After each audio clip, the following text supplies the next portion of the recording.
네, 안녕하세요. 한류와 언어 6주 1차 시 영상 강의입니다. 네, 오늘 강의는 지난 그 5번째 PPT 강의 자료의 17쪽부터 시작하도록 하겠습니다. 지난번에 이제 그 번역에 대한 이야기를 좀 하면서 우리 그 뭐 양방향의 번역 얘기라든지 뭐 그런 얘기를 했었죠. 오늘은 17쪽을 보면 한류 콘텐츠의 번역이라는 그런 페이지가 보일 겁니다. 네.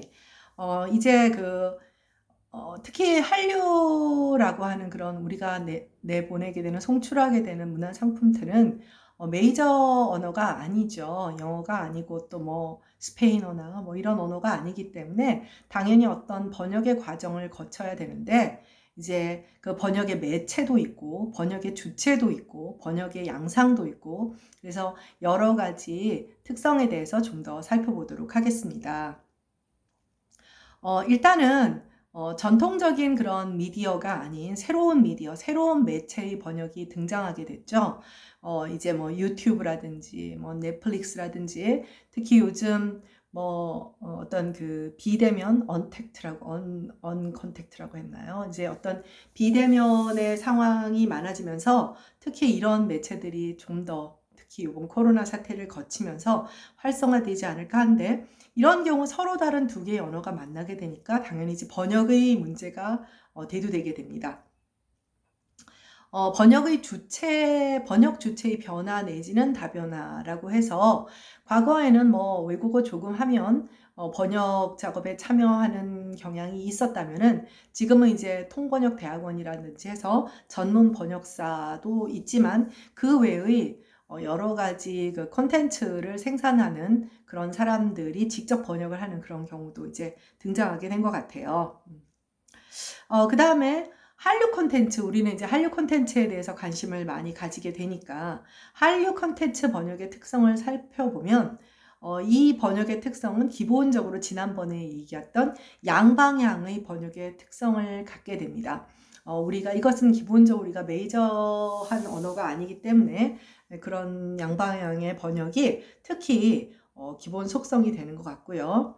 그래서 그것 외에도 공적 번역과 사적 번역이라고 해서 이런 새로운 개념도 나오게 되는데, 사적 번역은 이제 여러분도 알다시피 이제 팬덤 내부에서 한류 콘텐츠 같은 경우는 우리도 물론 그랬죠. 과거에 우리는 예를 들면 뭐 할리우드 문화라든지 뭐 또 예를 들면 뭐 영미 팝 문화가 있으면 우리 스스로 영어 가사 뭐 마돈나나 마이클 잭슨의 노래 가사를 번역한다든가 개인적으로 관심이 있으면 꼭 번역된 그런 가사집이 나오지 않더라도 찾아보게 되는 것과 똑같은 맥락에서 뭐 한류 팬덤들이 굉장히 능동적 팬덤들이 이제 사적 번역을 해서 유튜브에 올린다든가 뭐 서로 이제 팬덤 내부에서 공유를 한다든가 뭐 이렇게 되겠죠. 그 다음에 이제 공적 번역이라고 하는 것은 전통적인 번역의 그 영역이라고 생각하면 될 것 같습니다.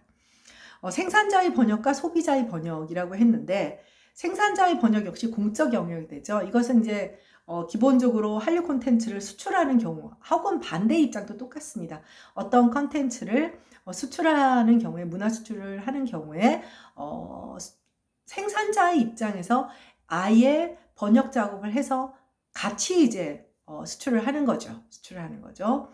반면에 소비자의 번역은 아까 말했듯이 뭐 개인적으로 팬덤이 아니더라도 개인적으로 내가 어떤 뭐 팬으로서 번역을 하거나 작업을 하거나 들여다보는 것, 사전 하나 찾아보는 것도 사적 영역의 번역이라고 할 수가 있죠. 좀 더 넓게는 팬덤 내부에서 뭐 어떤 뭐 예를 들면 한류 팬들과 뭐 BTS 팬들 같은 경우에는 BTS 이번 앨범의 어떤 뭐 세계관이 무엇이냐, 뭐 아니면 우리나라에서 마블의 세계관은 무엇이냐, 뭐 이런 것들을 스스로 번역하고 살펴보는 것은 사적 영역이 되겠죠. 그러니까 아까 말했다시피 초기에는 어떤 특정의 외국어를 잘하면 번역을 하다가 전문 번역사가 나오다가 그러나 이들은 다들 공적 영역에 있었던 거란 말이에요. 근데 사적 영역에서 개인적으로 어떤 생산을 통해서 재화를 취득하는 그런 상황이 아님에도 불구하고 굉장히 능동적으로 번역을 하는 그런 어떤 소비자가 역시 이제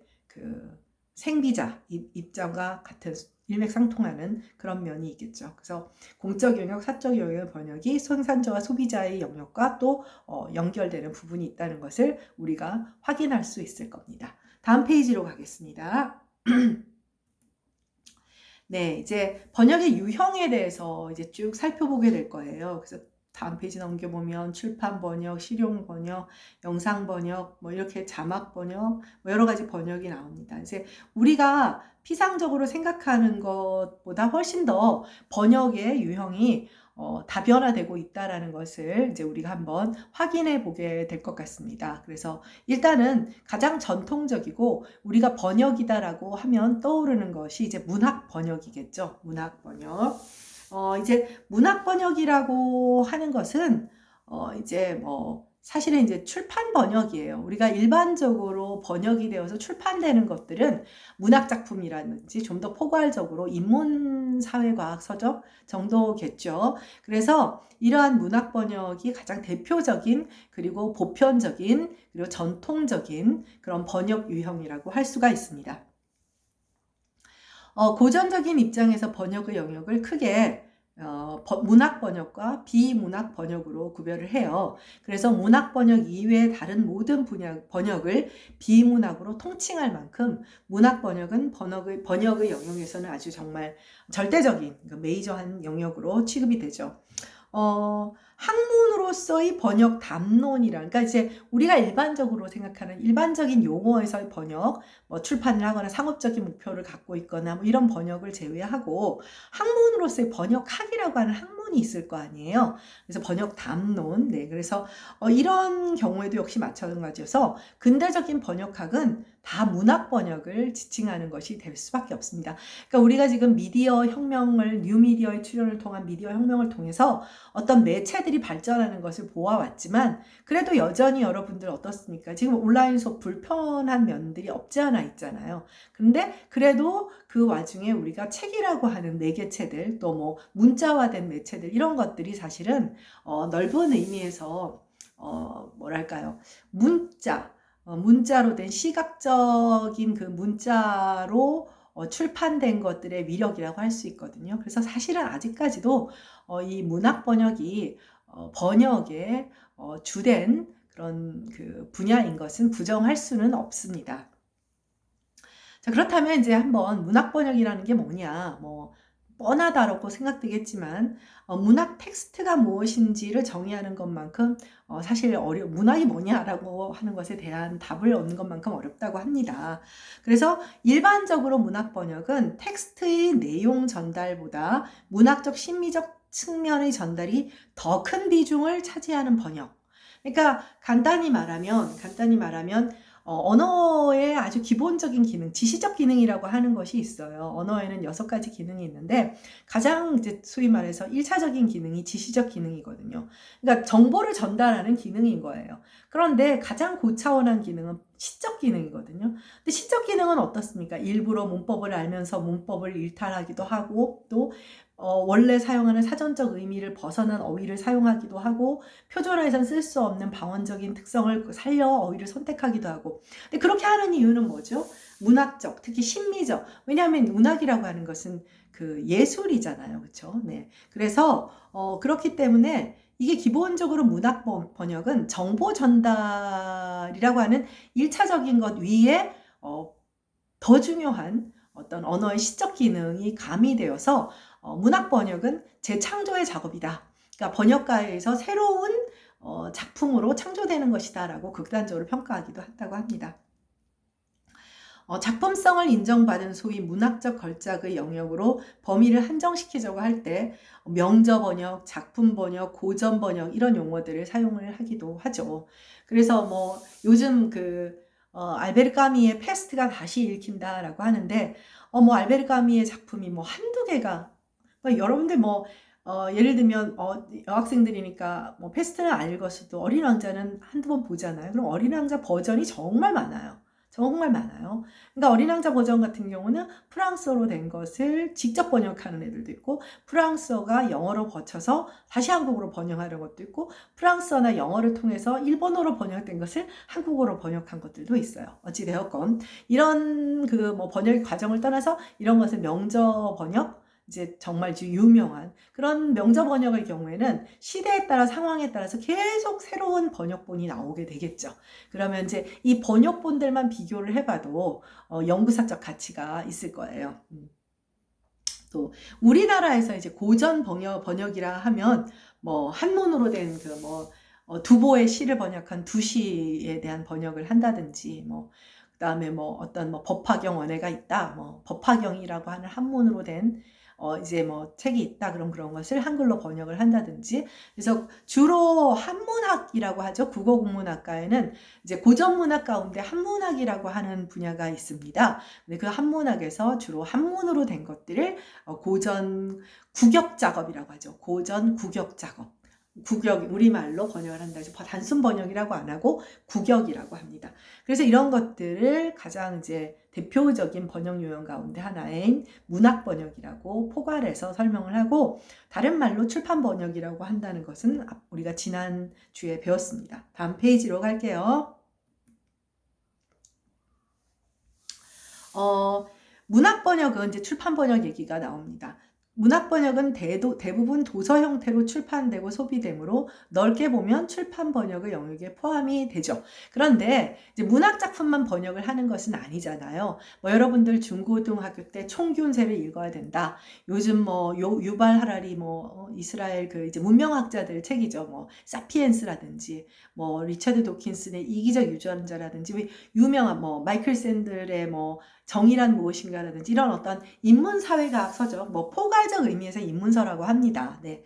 이런 것들도 다 포함이 되고, 그 외에도 뭐 예를 들면 뭐 토플 책을 번역하기도 하죠. ETS의 원본을 이제 우리나라 말로 좀 더 쉽게 설명을 한다든지, 뭐 가필드 만화를 번역해서 내놓는 거라든지, 뭐 그 다음에 예를 들면 Introduction to 뭐 Linguistics, 이런 것 아주 전문적인 뭐 Introduction to Computer Science, 이런 어떤 학문적인 이론서, 뭐 교양서 굉장히 많죠. 그러니까 이런 것들을 다 포괄해서 이제 출판 번역이라고 하는 거예요. 그러니까 사실은 이 출판 번역에서 문학 번역이 차지하는 비중이 굉장히 크대요. 그래서 이제 그러나 포괄해서는 이제 출판 번역이라고 한다. 우리나라 출판 시장, 특히 우리나라 출판 시장은 되게 독특한데요. 번역서가 차지하는 비중이 상당하다고 합니다. 대부분 한 20%를 왔다 갔다, 뭐 맥시멈 어떤 애는 30%를 넘기도 하고 20%를 상회할 정도로 차지하고 있는데, 상대적으로 일본이나 영미권 같은 경우는 그 번역서들이 10%를 크게 넘지 않는다고 해요. 그러니까 우리나라가 이렇게 번역서 출간이 많은 이유는 상대적으로 서구 의존적인, 뭐 혹은 일본을 거친 서구 의존적인 그런 어떤 뭐랄까요, 이론서라든지 문학작품의 유입 같은 것들이 상대적으로 많다는 것을 어떤 출판 번역의 그런 그 퍼센테이지를 통해서 확인할 수 있는 부분이라고도 할 수 있습니다. 출판 번역의 경우는 이제 우리가 여기 이제 여러분들 이 수업을 듣는 친구들 가운데에도 출판업계에 대해서 이제 관심을 갖는 친구들도 있을 거예요. 뭐 최근에는 이제 종이 출판이 언제까지 버틸 것이냐, 앞으로는 이북이라든지, 물론 그렇기는 합니다만은, 기본적으로 뭐 처음에 이북이 나왔을 때는 금방 종이책이 사라질 것 같이 그렇게 얘기했지만, 생각보다 여러분들 뭐 이제 온라인에서 책 사려고 하다 보면 이북도 훨씬 저렴하지만 이제 종이책을 사는 경우들이 많잖아요. 그래서 앞으로 어찌 될지 예측은 할 수 없습니다만은, 어찌 되었던 이런 출판 업계에서는 이 출판 번역은 좀 유형상 독특한 게 있어요. 출판사에 가면 교열이라든지 그 편집의 과정이라고 하는 것이 굉장히 중요해요. 그러니까 예를 들면 선생님 같은 경우도 요즘은 이제 원고를 한글로, 이제 뭐 영어로 쓰는 경우는 워드를 사용하겠지만 한글로 이제 기본적으로 내가 다 편집을 해서 보내요. 보내면 거기 출판사에서 자기들이 생각하는 기본적인 글자 형태나 그런 것을 만들어서 PDF 파일 같은 걸로 보내주고 표지도 결정. 그러니까 이런 편집 과정이 있어요. 그래서 편집 과정을 보통 어느 정도 요구를 하냐면 한 2달 전에, 예를 들면 내가 2021년 2월 28일 날 그 날짜로 출간해서 이제 3월 3일부터 대학 교재로 우리 학생들한테 교재로 사용하게 하고 싶다. 뭐 이렇게 얘기를 한다면은 최소한 12월 말에는 주어야 된다는 거죠. 그러니까 뭐 들어봤겠지만 1교 혹은 초교라고도 합니다. 2교, 3교 정도를 거치게 되거든요. 이게 이제 출판 번역에서 가장 중요한 편집 단계예요. 그러니까 이건 문학 번역도 마찬가지입니다. 모든 번역에 간단히 말하면 우리가 왜 여러분들 어떤 레포트를 내거나 할 때 이제 교정을 보잖아요. 그런 그 교정 과정인데 이건 출판에서는 아주 공적인 과정. 그러니까 단순하게 내용뿐 아니라 편집의 형식이라든지 글자 형태라든지 또 뭐 표지 형태라든지 뭐 목차는 어디 붙이나 판권은 어떻게 한다든지 이런 모든 것들을 조정하는 과정이 이제 편집인데 출판 번역에서는 아주 중요한 과정이라고 할 수가 있습니다. 그래서 편집 과정에서는 오탈자, 띄어쓰기 뭐 이런 작업부터 원문과의 대조, 이제 번역에서는 이제 특히 번역 원본과 이제 대조를 하는 거죠. 예를 들면 아무리 심리적 기능이 중요하더라도 너무나 원본에서 원 텍스트, 오리지널 텍스트에서 작가가 전하고자 했던 내용을 너무 벗어나면 그것도 문제가 되잖아요. 그래서 그런 부분을 확인하는 작업, 그 다음에 뭐 첨삭, 고난이도의 작업, 이제 요거는 좀 훨씬 더 내용을 보는 부분은 외적 형식보다도 외적 형식도 여러분 굉장히 시간이 오래 걸려요. 시간이 오래 걸려서 사실은 책 한 권이 나오는 과정은 굉장히 복잡하고 좀 피곤한 여러 가지 과정을 거쳐야 하는 부분입니다. 네. 그래서 이제 이 편집 과정이 제대로 이루어지지 않으면 여러분들 혹시 이제 그 대학 교재로 쓰는 이론서 번역본 정말 싫지 않나요? 가끔 그런 생각이 들잖아요. 내가 영어를 잘하는 건 아닌데 차라리 영어 원서 보는 게 낫겠다. 왜냐하면 잘못된 번역본은 아예 정보 전달에서 가장 기초적인 정보 전달의 지시적 기능에서 하자가 생기거든요. 그럼 이거는 원본을 갖다 보면서 이제 대조를 해야 하는 불편이 있거든요. 그래서 이제 품질을 굉장히 결정하는 부분이 편집 단계입니다. 그래서 출판사는 이거를 잘하는 것도 되게 중요하죠. 뭐 우리가 책을 살 때 책 표지도 보지만 이제 내용이 얼마나 정확하게 번역에 오리지널 텍스트에 정보적인 것을 손상하지 않으면서 뭐 이론서면 이론의 어떤 정확성이나 문학서면 심리적 기능을 가하는 그런 부분이 필요한 겁니다. 한국의 문학작품을 외국어로 번역하는 작업도 과거에 비해 활발히 이제 진행되고 있어요. 그러니까 이게 굉장히 재밌는데 여기도 보면 1996년, 그러니까 한류가 이게 첫 시작은 문학작품이 시작이 아니에요. 그러니까 우리가 한글에 대한 연구도 1940, 50년대 그 이전에는 뭐 선교사들이 종교를 천주교나 기독교를 전파하기 위해서 한글 성경을 만드는 그런 과정도 있었지만 1950, 60년대 영미권의 그 학자들, 서구의 학자들이 한글을 연구했었어요. 그 시절에 한국의 문학이나 문화에 대한 연구한 학자들도 있어요. 그러니까 블루오션을 개척한다는 측면에서 초기 이제 한국 학자들이죠. 한국 학자들인데 그때는 주로 현대문학 작품보다는 이제 고전 작품들에 대한 연구가 주가 되었었죠. 주가 되었었는데 이제 이게 결국 국가가 잘 살게 되면서 이게 결국은 국력이 문화거든요. 그러니까 사실 이게 어떻게 생각을 하냐면 그런 어떤 전문가들이 심청전을 연구하다든지 김동인의 소설을 연구하는 것은 사실은 좀 차원이 다른 거예요. 우리가 대중문화와 고급문화를 이제 구별하는 고급문화에 대한 얘기를 안 해서 그렇기는 한데 중요한 건 사실은 한류가 대중문화가 한국의 어떤 국력과 함께 아시아권에 나가기 시작했어요. 나가기 시작하면서 한류가 각광을 받으니까 동시에 우리의 문학 작품들에 대한 관심도, 그러니까 한국이 계속 여전히 노벨 문학상에 집착을 하는 것도 사실 따지고 보면 뭐 다 대중문화랑 다를 바가 없습니다. 뭐 굳이 BTS가 그래미를 받아야 되나요? 뭐 봉준호는 아카데미를 받았지만 그래서 요게 같이 맞물려 있는데 사실 우리나라에서 지난번에 한번 얘기했습니다마는 하루키의 소설을 읽기 이전에 일본의 대중문화, 만화라든지 뭐 슬램덩크라든지 베르사유 장미라든지 또 뭐 엔카풍의 일본 가요라든지 또 일본의 어떤 팝 문화, 팝 뮤직이라든지 이런 것들을 먼저 접하게 되고 그 다음에 일본 소설들이, 왜냐하면 이 고급 문화라고 하는 것은 상대적으로 훨씬 경계가 높아요. 그러니까 어떤 우리의 그 어떤 반일 감정이나 이런 그 선을 넘는 데는 고급 문화가 훨씬 그 선을 넘기가 어렵거든요. 그래서 이제 우리도 그것과 마찬가지로 그 다음에 이제 그 여기저기 뭐 물론 동양학과 속에 있는 한국학과 내지는 뭐 한국학과라고 하기보다는 한국학 전공 이런 데서 한국의 현대문학이나 이런 데 이제 관심을 같이 가지게 되면서 뭐 신경숙의 엄마의 방 뭐 이런 것들 뭐 들어본 적이 있죠. 뭐 그래서 이제 이렇게 하려고 해서 우리도 이제 노벨문학상 좀 타보려 하면 어떻게 돼야 돼요? 번역을 해야 되는 거죠. 그래서 그 하나의 큰 결과를 얻은 것이 맨부커상을 받은 이제 한강의 채식주의자죠. 지난번에 얘기했지만 이 번역이 이제 과연 원전 오리지널 텍스트를 너무 손상시킨 거 아닌가 하는 그런 얘기가 나온 것은 아까 같은 맥락이 그런 얘기가 있었습니다. 어찌되었건 간에 한국의 문학작품을 외국어로 번역하는 작업도 과거에 비해서는 이제 활발히 진행되고 있죠. 그래서 1996년 역시 이제 한류 확산을 위한 정책적 방안과 같은 일맥상통하는 것입니다. 한국문학의 번역과 해외 출판을 지원하는 한국문학번역금고라는 것이 창설되고 2001년 한국문학번역원으로 확대 개편되면서 한국문학의 외국어 번역을 세계적으로 지원하고 있어요. 이게 말 그대로 사실 목표는 노벨문학상 받고 싶은 거예요.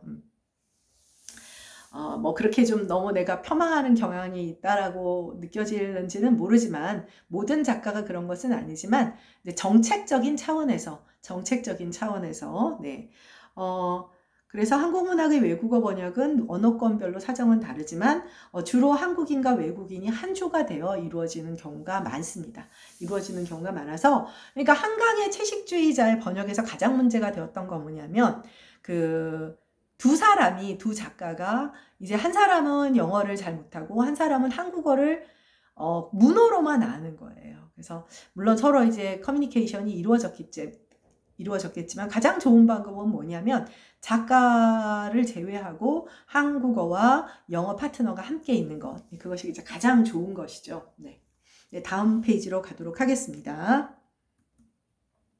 네, 실용 번역입니다. 실용 번역은 아까 선생님이 토플 책 같은 것도 말했지만 뭐 굉장히 많죠. 뭐 예를 들면 뭐 컴퓨터 관련되는 책이라든지 뭐 이런 것들도 굉장히 많습니다. 그래서 그거 외에도 뭐 문서라든지 뭐 아니면 뭐 설명서라든지 매뉴얼이라든지 이런 것들, 실용 번역 혹은 전문 번역이란 문학적 심미적 텍스트가 아닌 구체적 기능이나 목적을 가진 텍스트의 번역을 말을 하는 거예요.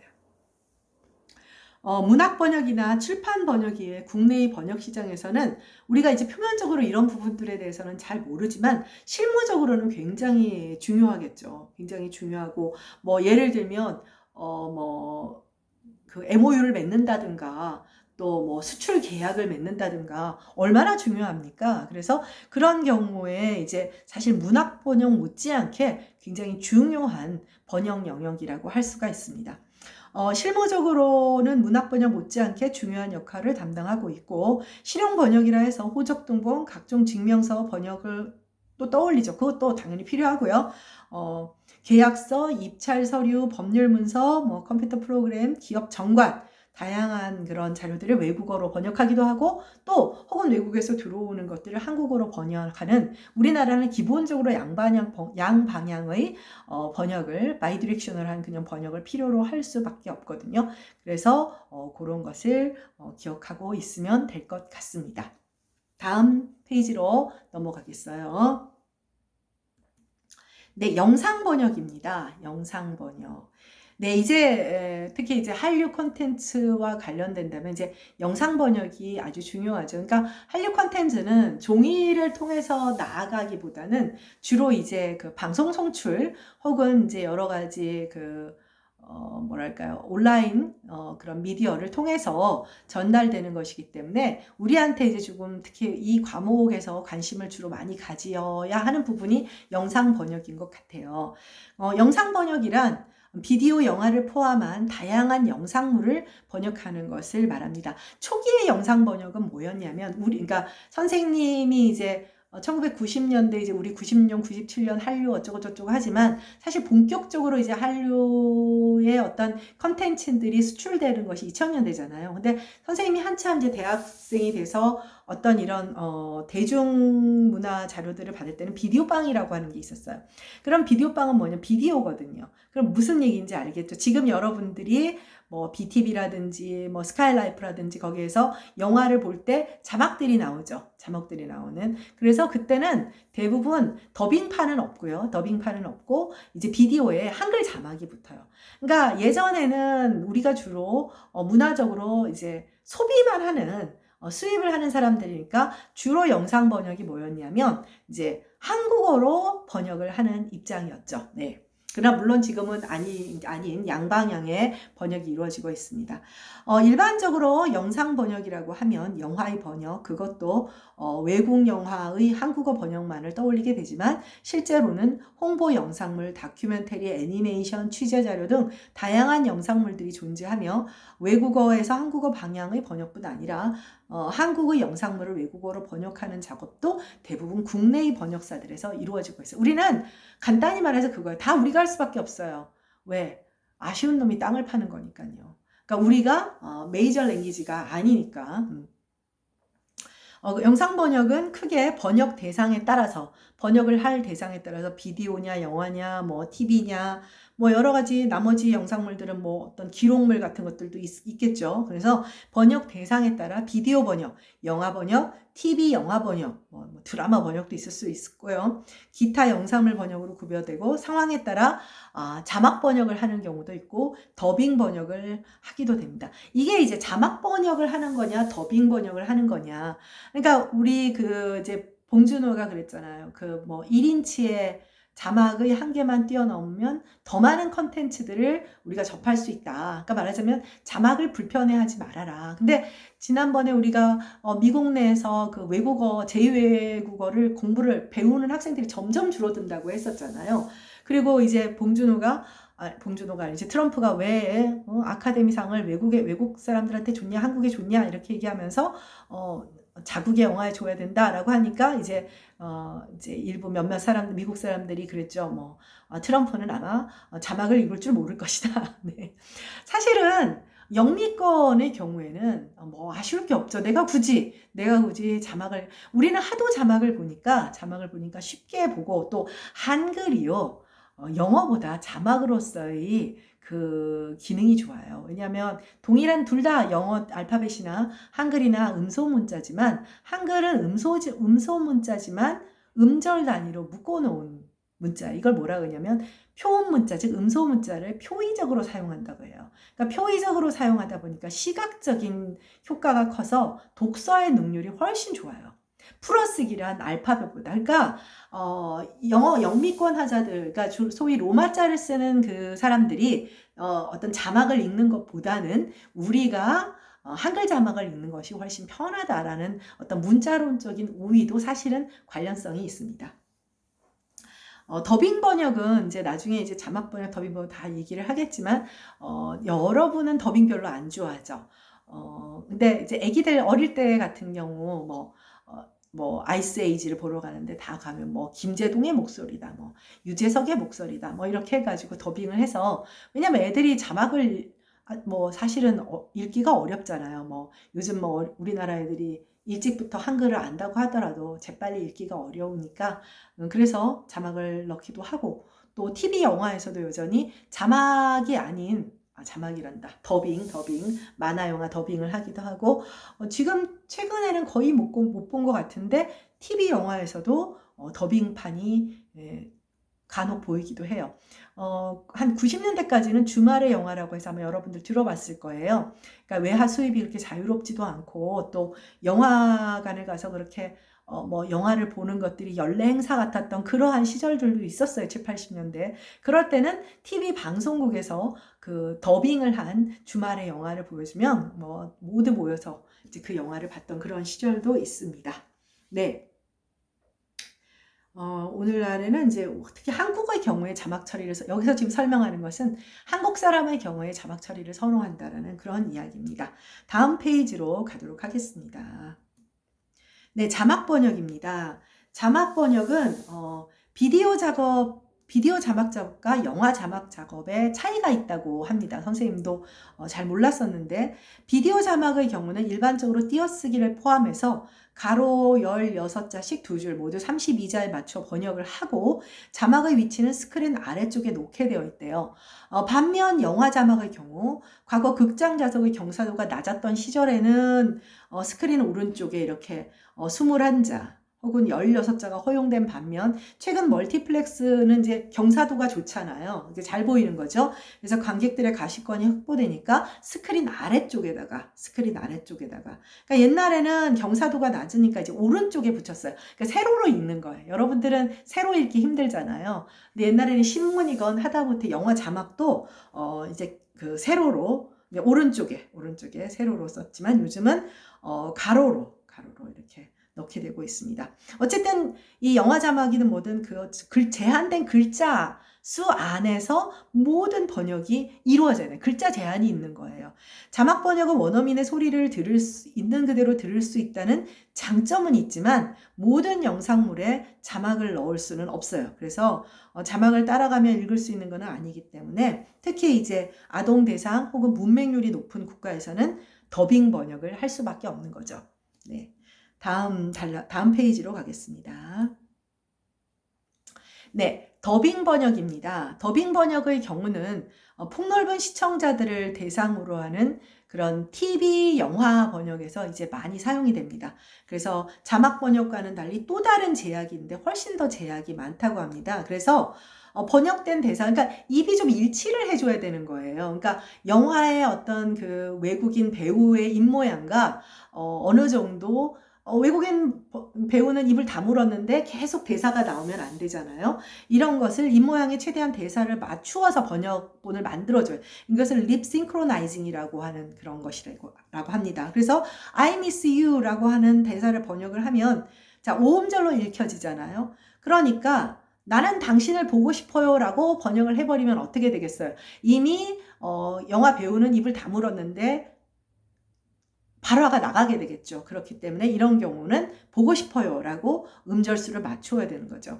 이런 특징으로 그 TV 영화 번역은 가장 어려운 일에 속하는, 그러니까 앞에서 배웠던 지금 우리가 앞에서 전 페이지에서 봤던 자막 번역도 글자 수 제한이 있었잖아요. 근데 더빙 번역도 립 싱크로나이징에다가 또 글자 수 제약을 떠나서 연기도 해야 되고 이제 더빙판 배우의 어떤 그 연기 톤에 맞춰서 연기도 맞춰야 되고 그 다음에 음절수에 맞춰서 번역을 해야 되니까 번역사 입장에서는 가장 난제에 해당하는 그런 것이라고 합니다.